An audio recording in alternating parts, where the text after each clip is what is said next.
Let the king of my heart be the fire inside my veins, the echo of my days. Oh, he is my song. You are good, good. Oh, you are good, good. Oh, you are good, good. Oh, you are good, good. Oh. You're never gonna let me down. You're never gonna let me down. You're never gonna let me down. You're never gonna let me down. You're never gonna let me down. You're never gonna let me down. You're never gonna let me down. You're never gonna let me down. You're never gonna let me down. You are good. You're never gonna let me down. You are good. You're never gonna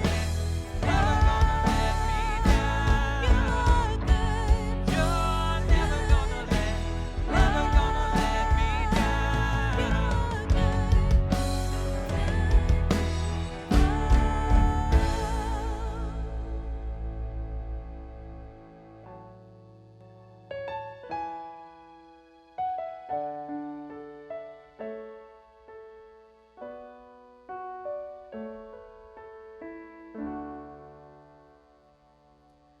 When the night is holding on to me, God is holding on. When the night is holding on to me, God is holding on.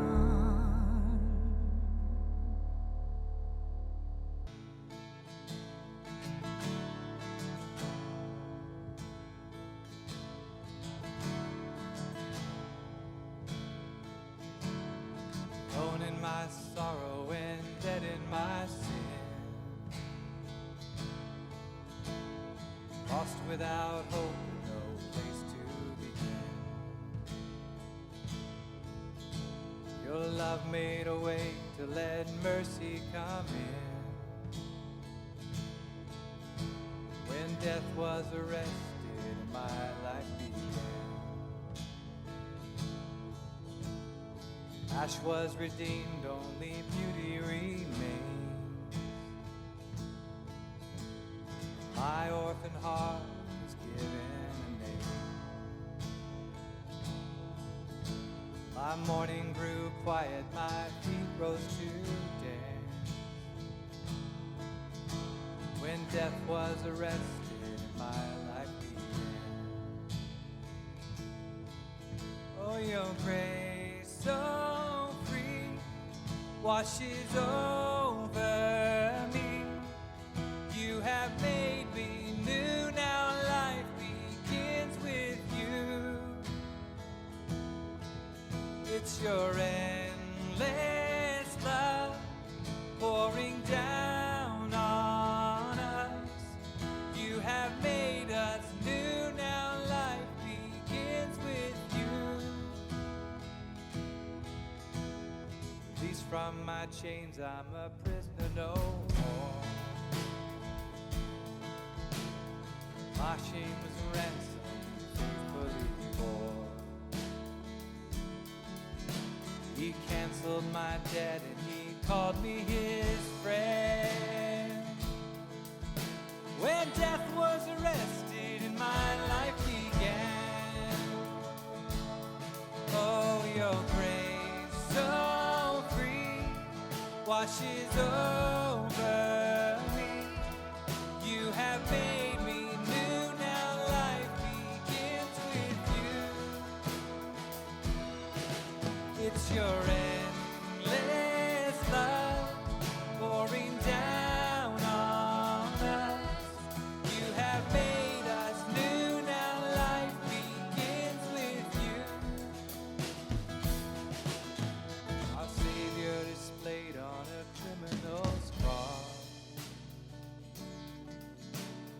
Darkness rejoiced as though heaven had lost. But then Jesus arose with all freedom in hand. That's when death was arrested and my life began.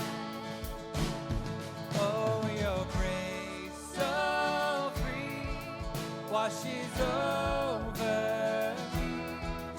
You have made me new, now life begins with you.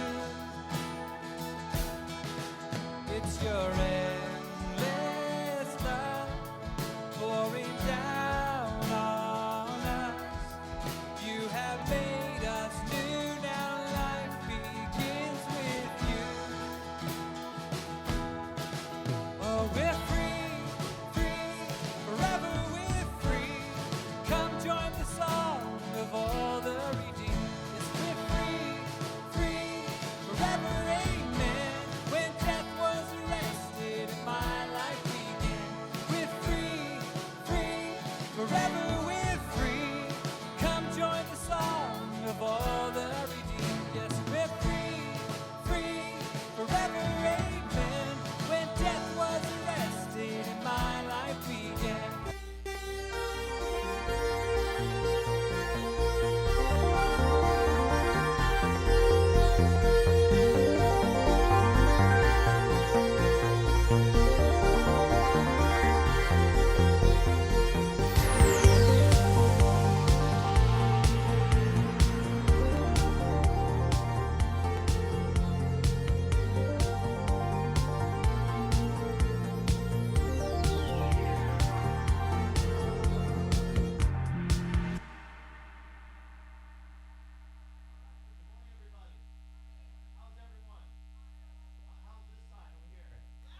All right, how about over here?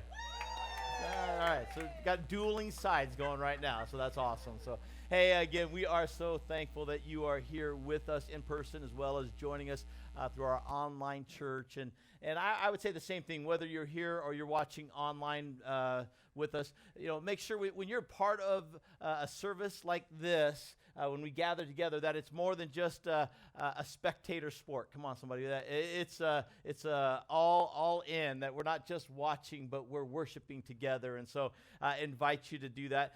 This morning, I'm excited. We get to kick off a new series that we're calling Unshakable. Help me out. Everyone just say unshakable. So what it means, or how we can live unshakable, what the scriptures, what the Bible tells us about a life that, when we think about everything that's happening right now in our lives, in our society, in culture, all the tensions, the uncertainties, the questions, the unknowns, the doubts, the fears, the confusions, all of those things. There's some promises that God gives us from His Word about a way that we can live. Something that we can hold on to, something that we can hang on to and know that our lives can be unshakable. And so we're going to be looking at that today, and I just to kind of illustrate this today. Now, how many of you have ever gone to the grocery store and gotten a bag from the grocery store only to find out that on your way to the car, or when you unloaded the car, that it couldn't support what food was in there? Anyone ever had that happen? All right, most of us have seen that. You see it just start to slowly stretch. Come on, somebody. It's like it's making its way, and I got to hurry, I got to do something. Now, they've made them a little sturdier now, I guess, but and it never happens with the cereal. Come on, somebody. It's always the eggs, right, or the milk or something like it that's that's going to make a mess. This morning I went to my pantry to bring this. I'm like, I need to illustrate this. And as I was grabbing some of the stuff off the pantry shelf, I knocked over the whole, I don't even know what it is. It's, Kinsey, help me out. Granola, yeah. And it couldn't be that the granola thing, it was like, it's this big, this deep. It's like 1 foot square. And it couldn't have been like, a third left or 10% less. No. Guess what? It had to be what?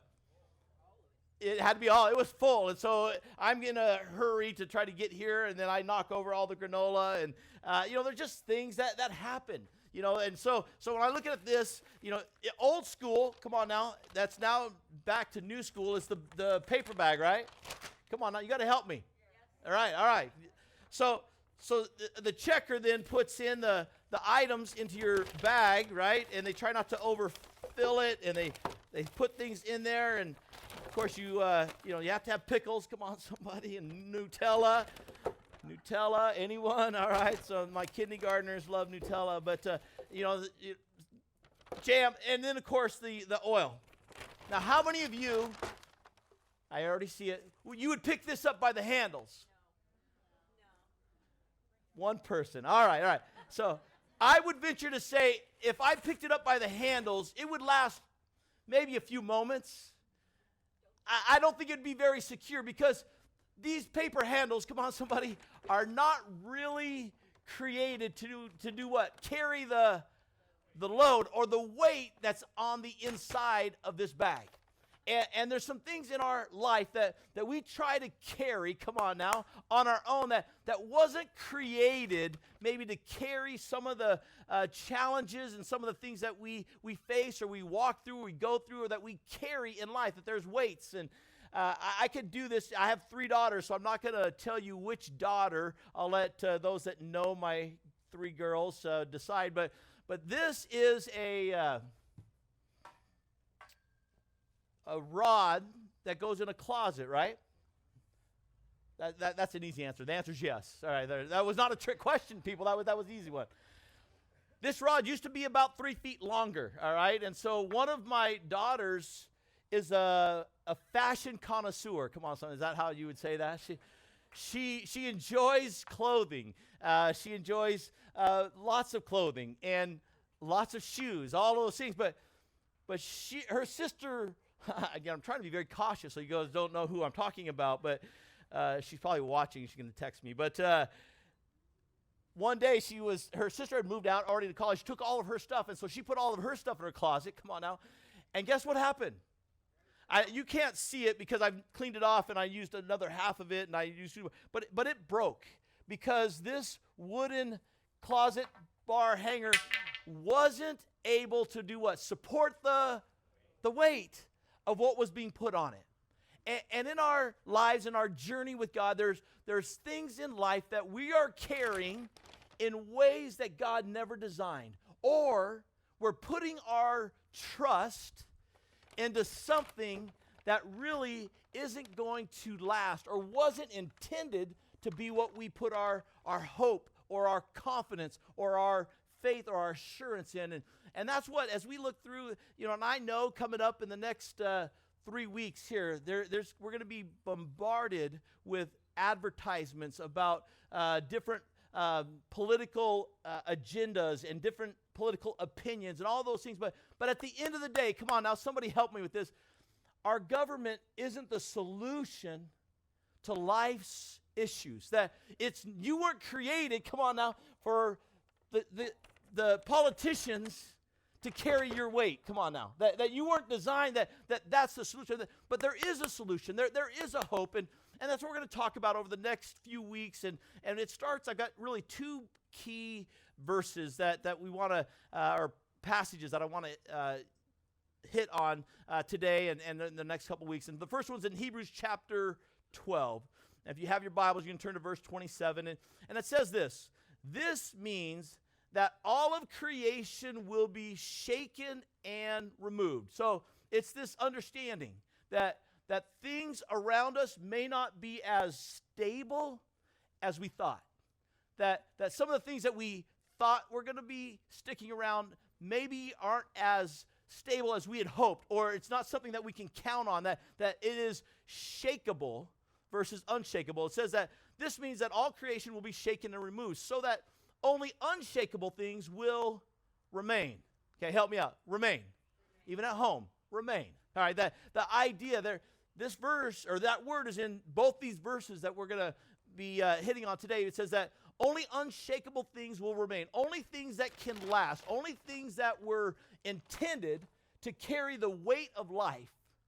And not just this life, but the one to come, the eternal life. That there's things that are going to remain. And it says this in the next verse, verse 28.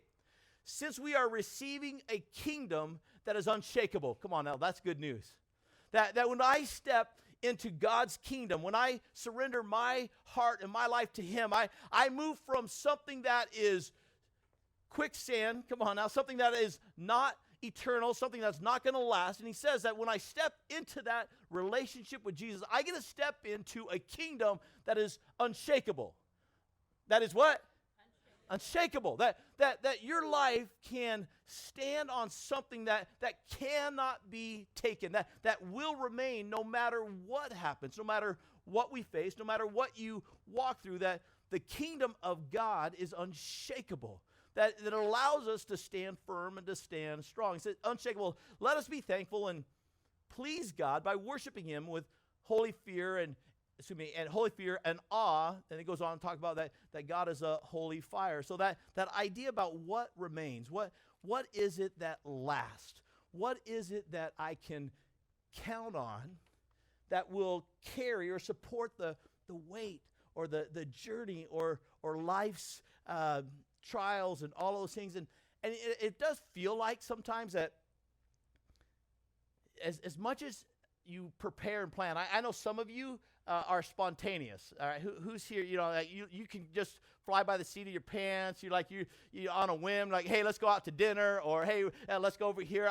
I probably tend to be a little bit more. Some of you are planners, right? Where are the planners in here? All right, you want to organize your day. You wake up in the morning and you've got your bullets. You know, I'm going to do A, B, C, D, and if somebody messes up your plan, you get irritated, all right? You get frustrated, but there's things in life that happen and things that you can't prepare for or plan on, which is why it's important that we build our life on something that can be constant or unshakable. I was sharing with somebody, and they're little things. I understand this is first world problems for us, but in the last few weeks, it just seems like it's just these little things that I didn't plan on or prepare for. So, about 3 weeks ago, I've been working very hard to stay active and to stay with my exercise, I wouldn't say program, but just consistency. And so it's been my year. I've actually, how many times you make a New Year's resolution and say, this is my year? Well, this was my year. I've been sticking to it. I've been staying with it, and I have a treadmill. And so about 2 or 3 weeks ago, but my treadmill that's about 18 years old, come on, somebody, decided it didn't like the pounding pressure of Mike Nortoon spinning. And so the motor works. If anybody wants a used treadmill, actually, let me rephrase it. If anyone just wants to remove an empty treadmill, come on, somebody, that's really what I'll give it away. But the motor works, but the belt does. But it goes out, and I'm like, oh, so I was using, I'm thinking, winter's coming, and I want to have that. And then about 2 weeks ago, remember, it got real hot again, almost like it's doing now, and we went to turn our air conditioning on, and guess what we found out? Our air conditioning broke. I didn't plan it, didn't anticipate it. Come on, somebody, there's never a good time for those kinds of things to happen. So now we find out that it's a bad circuit, and he tells me, well, listen, Mike, that air conditioning is 30 years old. It's done its job, all right? It's time to move on.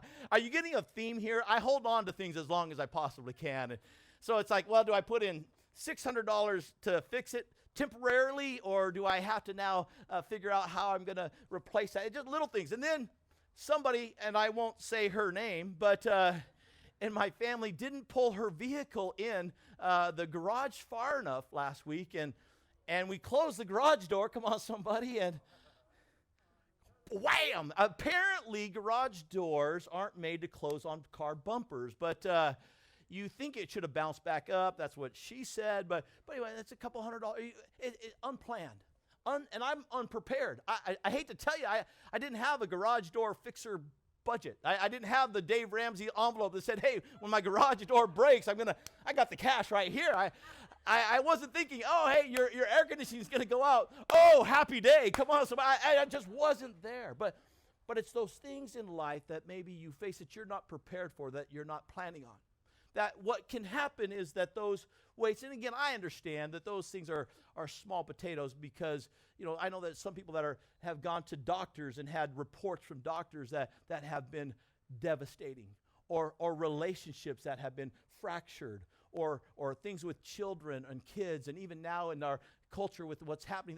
So I understand there's much bigger things to carry weights about, but what I understand, it doesn't matter small or big, that there's a promise in God's word of what can remain, meaning that's unshakable in our journey, in our walk with God. And so here's the other verse in 1 Corinthians chapter 13. It talks about the three things that we're going to hit on over the next 3 weeks. And it says this in chapter 13 at the beginning of verse 12. It says, now we see things imperfectly. Right now, with where we're at, we don't understand everything. And I could go on. I just gave you 3 little examples. I mean, with the ministry of the church, and just know we continue to just pray and seek God about what our next step and moving in. And I've already told you, it's hard for me to think I have to get people to register to walk in the doors of a church. Like, church is for everyone, anyone. And so right now we have some of that freedom, and the ministry of the school and our preschool. I mean, there's just always things that we didn't plan and didn't anticipate and didn't know, and people don't care that I didn't know and that I should know or whatever. I'm not even going to go there. But anyway, so the issue is that we can't control those, but there are things that God tells us in his word that we can stand on and that will last, that will remain, that will cause us to live a life that's unshakable, no matter what gets thrown our way. And so it says that. Right now, I don't see it perfectly, like puzzling reflections in a mirror, but then there's going to come a day. There's going to come a time when God's going to reveal things to us, but we see it in a mirror, but then we will see everything perfect and with perfect clarity, 20/20 vision. All that I know now is partial and incomplete. But then I will know everything completely. Now, catch this. Just as God now knows me completely. So let that sink in for just a moment. That right now, God knows you completely. Nothing that's happened that you didn't anticipate, that you didn't prepare for, that you didn't plan for, guess what? He already knew.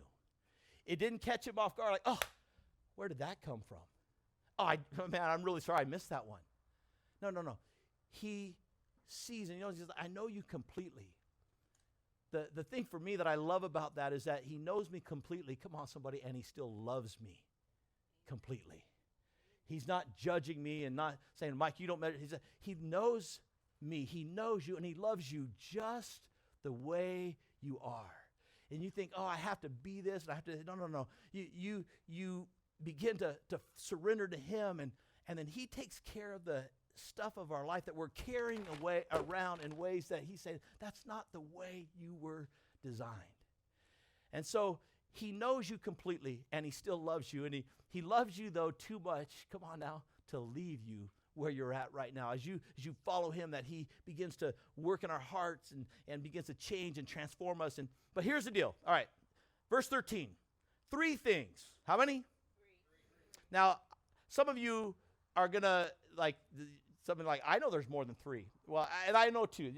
I can tell you right, the Bible, all right? The Bible remains. The Hebrews tells us that. But the Apostle Paul here is addressing a letter. We call them books of the Bible, but some of them are letters written to people, individuals, to churches, or to cities. And this is a letter that he wrote to a people that were going through challenging times, difficult times. In fact, in Hebrews, even more so. They were facing persecution, and people were scattering, and they were afraid to gather in church because when they made their commitment to follow Jesus, they lost everything. Their families turned on them. The culture turned on them. Everything that they knew was different because they followed the carpenter Jesus, the carpenter's son Jesus, because they began to have a revelation that Jesus loved them, that he came to die for them, to pay their sin, that he could make things new in their life, and their lives are turned. And in this situation, the Corinthians, they're a people, they're educated, they are moving forward, they're have their act together. On the outside, they look good, but on the inside, there's things. He's like, hey, you need to pay attention.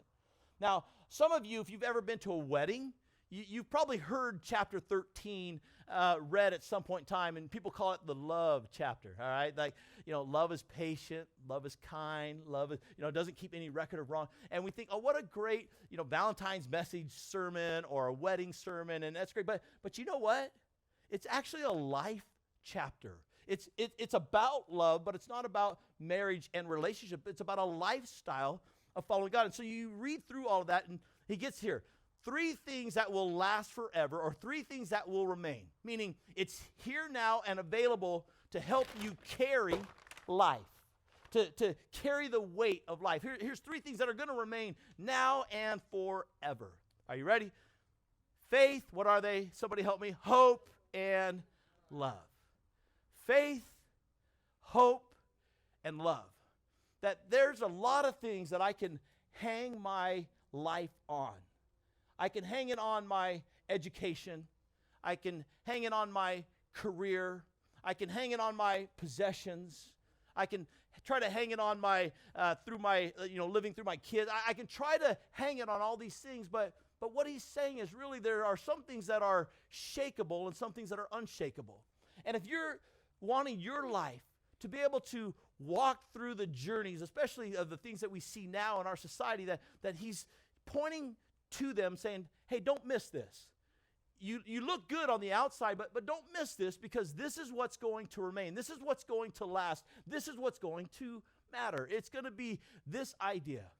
If you're going to live unshakable, you'll learn to experience faith, hope, and love. That in your life, that there's a faith that you can experience in God, that there's a hope. In fact, the 3 things that you can hang your life on, or the weight of your life: faith in God, hope in God, and the love of God. That we see all of these things, that it's what gets me through the questions of life. We'll talk a little bit about that next week, that, man, there's so many questions and unknowns. I mean, with elections, what's going to happen if so-and-so wins, and what's going to happen if so-and-so wins? We have questions on that. What's going to happen when we finally get a vaccine, and what's going to happen if we don't get a vaccine? What's going to happen with my job if this doesn't happen? That's another thing for all these questions that God's saying, you know what? There are big questions to answer, but there's faith, there's hope, and there's love. And it will carry you can put the handles of your life on those 3 things. Another translation, actually it's a paraphrase, says it this way in 1 Corinthians 12 through 13, the Message paraphrase says, we don't yet see things clearly. We're squinting in a fog. I feel like that at times. I don't know what's going to happen. I'm squinting, trying to figure some of these things out, peering through the mist, but it won't be long before the weather clears and the sun shines bright, and we'll see it all then. We'll see it all clearly as God does, knowing him directly, just as he now knows us. Now catch this. But for right now, until that completeness, until that day comes where we see it all clearly, we have 3 things to do. 3 things to do to lead us towards that day. And this is what they are: trust, or that faith, trust steadily in God; hope unswervingly; love extravagantly; and the best of these is love. Love extravagantly. Just think about that. When's the last time you think, man, I have loved other people extravagantly? That there's this idea that I can have this faith in God, hope in God, and love in God, of God, with me, that allows me to have faith, to have hope. In all of the uncertainties and questions, we have hope.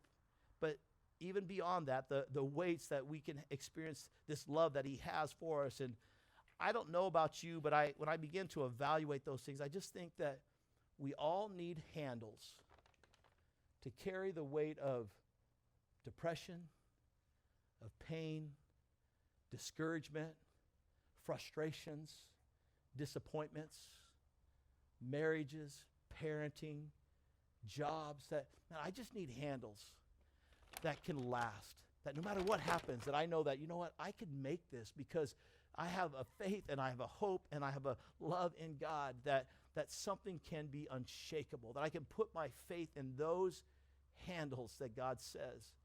Dallas Willard makes this statement. He says, we become comfortable living on the edge of our faith, meaning just casually on the outside, on the edge of our faith where things are basic and containable, but afraid to go beyond in our faith where things are impossible or unthinkable. And a lot of us, when we think about life and the journey of life, we think that, you know what, a good marriage, that's impossible and unthinkable. A stable career, that's impossible and unthinkable. Relationships that are healthy, that's impossible. And he's like, it's not. That there's a faith in God. And so let me just quickly just give you what the definition of this idea of faith is. And in Hebrews chapter 11, I've already talked a little bit about what Hebrews says, but here's I'm going to read the first three verses here. It says, verse 1, it says, faith is the confidence that what we hope for will actually happen. It gives us assurance about things we cannot see. Through their faith, the people in the days of old earned a good reputation. And I didn't go through, we're not going to go through all of chapter 11, but it's going to give us all these examples of people that we can pattern our life after. In fact, it says over and over and over and over, it says the words by faith. And that's really the message, the title today is by faith. How can you live a life that has the ability to hold the weight, carry on? It's by faith in Jesus. This idea of having that through him. But it goes on and says, through the faith, people of the days of old, by faith, verse 3, we understand that the entire universe was formed at God's command, that what we now see did not come from anything that can be seen, that God spoke it. Another way to say that, it says now faith. I love that. The NIV version tells us this, says now faith is confidence in what we hope for and assurance about what we do not see. I love that. Now faith. Now. Because you know what? You don't need faith tomorrow. You will. You needed faith before, but it's this idea of now. Now, there's a now faith for whatever is in my life that I'm carrying, that there's a now word. There's a now faith, that God has this opportunity for you to experience this idea, and that says faith is the confidence. It's this, now I'm assured of this. The picture is really the idea of this, that you have something, this confidence. It's like the deed to a home. Like you own it. It is yours. You have the rights to it. Like God's got this promise. He's got this stuff figured out for you. And he paints a picture that really makes it difficult for us because it's now faith. And it goes on in verse 6 and it says, without faith, it's impossible to please God. It's like, man, now it's the pressure. Now it's not only faith is the answer, but without it, I'm going to totally miss what God has. But what we discover is that God gives us what we need to have faith in him. It's the confidence that we have in him. So let me give you an easy definition, a definition I've heard about faith, for faith. Definition of faith: being absolutely convinced that Jesus is who he said he is, and the assurance he will keep every promise he ever made, even though it hasn't happened yet. That's what faith says, that Jesus, you are who you said you are. You're going to fulfill every promise that you gave us. And even though I don't see it changing in my life yet, faith says, I still trust him. And that the big question I think that people don't realize when they think that is this idea: can I simply have faith in God and do what have faith and God will do what I want him to do? If I just have faith, then God's going to do what I want him to do.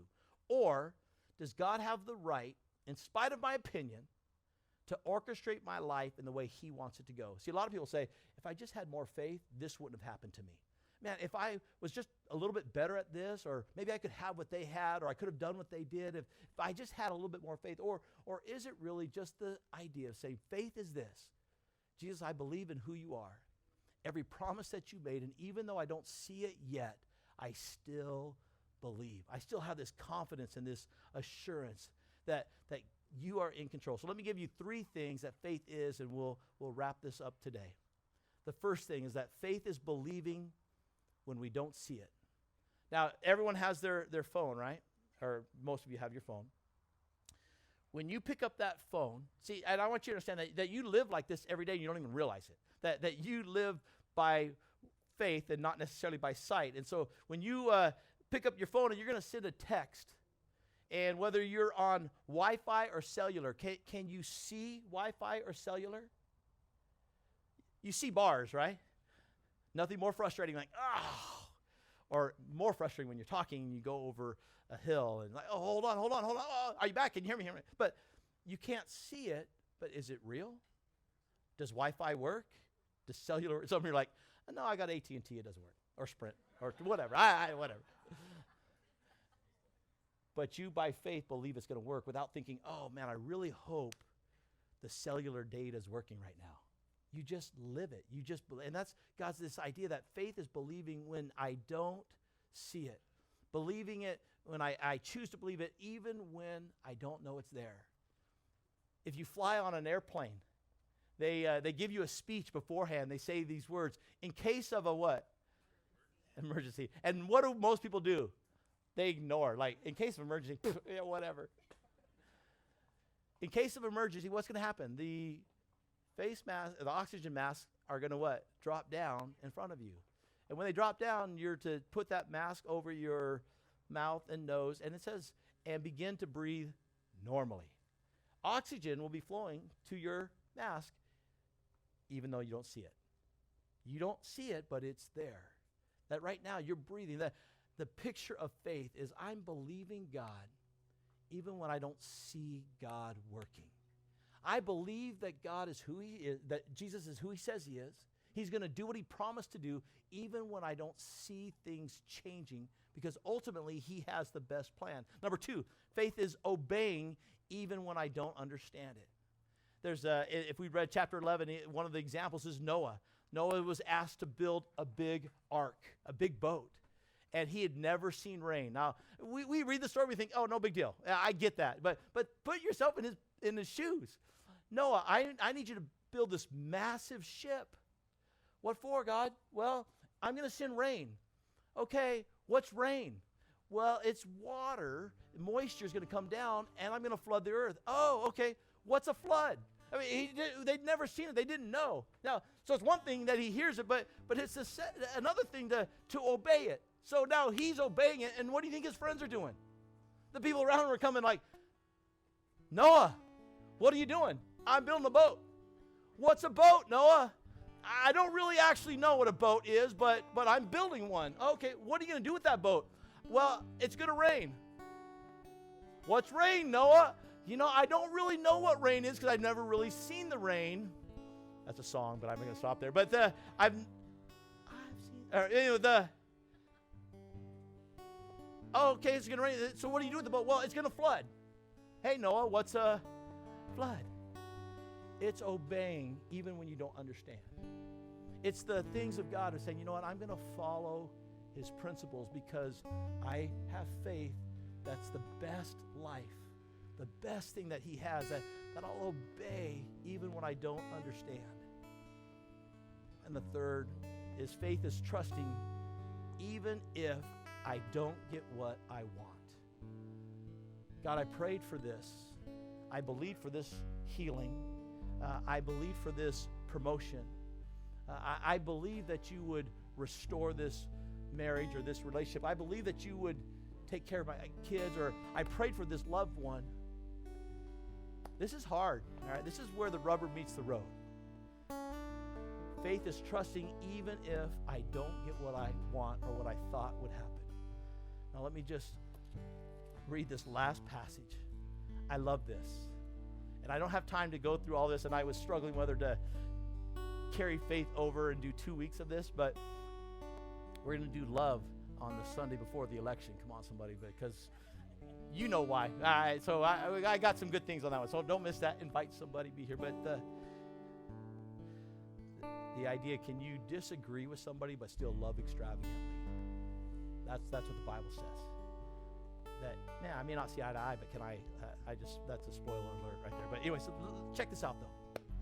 In verse 31 of Hebrews chapter 11, it says, it was by faith, and it's going to list, and there's a division here. And I want you to catch that if faith is saying, God, I still trust you, believe you, even though things don't work out the way I had hoped or what I was believing for, what I wanted to see happen, or as soon as I wanted to see it happen. It says it was by faith that Rahab the prostitute was not destroyed with the people in her city who refused to obey God, for she had given a friendly welcome to spies. How much more do I need to say? It would take too long to recount the stories of faith of Gideon and Barak and Samson and Jephthah and David and Samuel and all the prophets. By faith, these people, listen to this. This is like the conquerors, like, dun, dun, dun, dun, dun, dun, dun, dun. You know, the Rocky, yeah, they're coming in. You don't get that. All right, so they're the victors. We are the champions. I mean, this is it. This is like, man, listen, they conquered all these things. That by faith they overthrew kingdoms. They ruled with justice. They received what God had promised them, and they shut the mouth of lions. They quenched the flames of the fire. They escaped death by the edge of the sword. Their weaknesses were turned to strength. Come on, somebody. That's the kind of life I want. That's right there. That's the faith I want. Man, overcoming, knocking the teeth out of the lie, the people that come against me, and the fiery darts and the lies and the gossip and the vitriol. It's like, yeah, come on. You guys don't get me. Come on now. That's the faith we want. We want that faith to say, you know what, if I do this, it's going to be okay. I'm going to be a conqueror. I'm going to be an overcomer. I'm going to be victorious. I can do this. That's the faith we want. It's a faith we can experience. But faith says, even if I don't come on out and get what I want, I still what? I still believe. Because he is who he says he is. He's going to do what he promised to do. Come on now. Weakness turned to strength, and they became strong in battle and put whole armies to flight. Women received their loved ones back again from the dead. Man, faith. Man, if I just had more faith, I would see that happen. If I stopped right there, some of you would walk out here like, man, I'm a loser. I don't have any faith because I don't have any of that happening in my life. But the author didn't want us to leave with that mindset. Now listen, the next verse. Or somebody, women received their loved ones back again from death. But others. Everyone say, but others. Come on now. I don't think you understand we just saw all these victory, overcoming, incredible, amazing. But others, I don't know how many times I can tell you I feel like a but other. They have it, but other. What? You did what? That's going to cost me what? Come on now. But others were tortured, refusing to turn from God in order to be set free. Like we would rather be in chains than walk away from our faith. They placed their hope, come on somebody, in a better life. After the resurrection, some were jeered, mocked, made fun of. At their backs they were cut open with whips. Others were chained in prison. Some died by stoning, and some were sawed in half. And others were killed with the sword, and some went about, listen to this, wearing skins of sheep and goats. That's why, you know why? You can't look on the outside and think somebody's like, oh, I wonder if they know God. Because these people are walking around in goat and sheep skin, and they were experiencing the faith that God had. So we look at it and say like, oh man, that's too bad. That stinks for you. That's too bad. No. You must not know God, or you must not be close. And we do that to ourselves. Man, if I just had more faith. But they had faith because listen to this. Some of them were wearing these skins, goats. They're destitute and oppressed and mistreated. Some of us, you look at and say, why did that person do this to me? Why did they say that to me? They made a promise to me, and they mistreated me. Listen to this. They were too good for this world. Another translation says the world was not worthy of them. Meaning, our journey of faith, the handles to hold on to, faith, hope, and love, will carry us even when we don't see the answer. Stand with me. We're going to just close in prayer. The understanding says they were too good for this world. The world was not worthy of them because they stayed in faith even though they were from the outside looking like they were taking a step back. Wandering over deserts and mountains, hiding in caves and holes in the ground. All these people, is what it says in verse 39, all these people earned a good reputation because of their faith. Yet none of them received all that God had promised. That faith says, you know what, even if it's not what I think, I still believe in God. And this morning, let's just close our time. Just bow your heads, close your eyes, and if you're online watching us, just for a moment, block out all the distractions. And God, right now, I pray that faith will arise. God, I pray that we will allow you, God, to stir in our hearts the understanding that even though I don't see it, God, that you're still working. Lord, that we know that you are who you say you are. And so, God, I pray for everyone under the sound of my voice and those that will be watching later, God, that there'll be a revelation, God, of your love, of your goodness, of your grace. And, God, that we'll live our lives not by what we see, but what we believe in you, what we trust and what we hope in you. If you're watching or you're here this morning and say, I feel like I'm walking through all these trials and fires and struggles, or maybe you'd say, I know my life is far from God. It just starts with a step that says, I surrender. That's what faith begins. I surrender. Be Lord of my life. And if that's you, that's the prayer. God, forgive me. Cleanse me. Come into my heart. I surrender to you. Be Lord of my life. I have faith in you and you alone.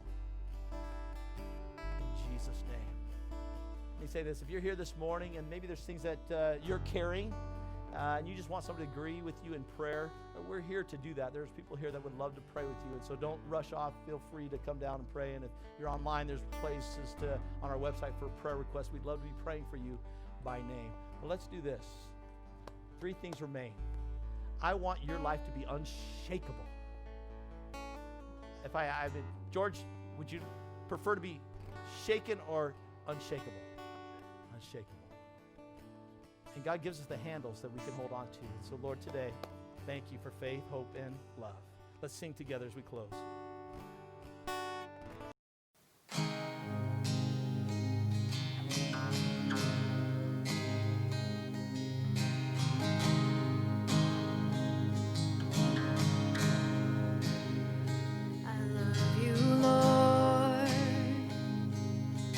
Your mercy never fails me.